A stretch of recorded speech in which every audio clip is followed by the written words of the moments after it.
May mga nag-resign out of delikadesa, may mga ipinalit ang Pangulo. Meron pa bang susunod na batch?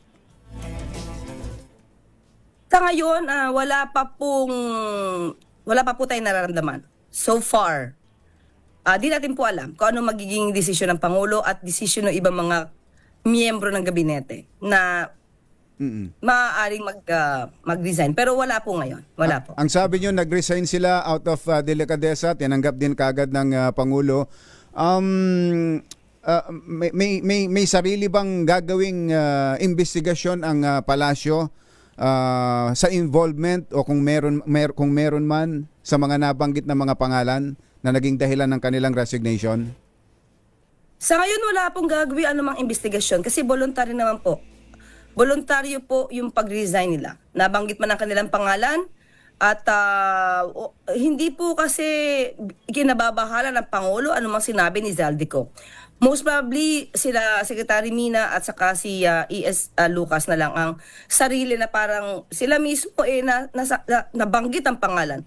Although wala tayo, we do not believe in the words of Zaldico. Yan naman ang Pangulo eh. Although, syempre, kung meron ganyan, kung sinong nais magpa-imbestiga or rather, imbestigahan sila, nasa ICI naman po yan at hindi yan po pipigilan ng Pangulo. Kung sino man po ang nai-involve sa mga anomalyang flood control projects, kung kinakailangan imbestigahan ng ICI, then imbestigahan po, hindi po tahad lang ang Pangulo dyan. Paano kung pangalan na mismo ng Pangulo ang, tulad nito, pangalan ng Pangulo ang nabanggit, pangalan ni dating Speaker Martin Romualdez ang binanggit ni Zaldico? Ang ICI ba pwede bang magpasailalim ang Pangulo sa investigasyon ng ICI? Kung merong ebidensya, ba't naman hindi? Kaya nga po ginawang ICI para maging independent. Pero mismo ang Pangulo, alam niya na wala siyang kinalaman sa anumang anomalyang ganito. Dahil sabi nga natin, kung ikaw ang may kasalanan, i-open mo pa ba yung issue na yan? Of course, hindi. Tandaan natin, uulitin ko, panahon ni dating Pangulong Duterte, daming ghost projects. Nagpa-imbestiga ba siya ng ganito kalaking o ganito kalawak? Hindi.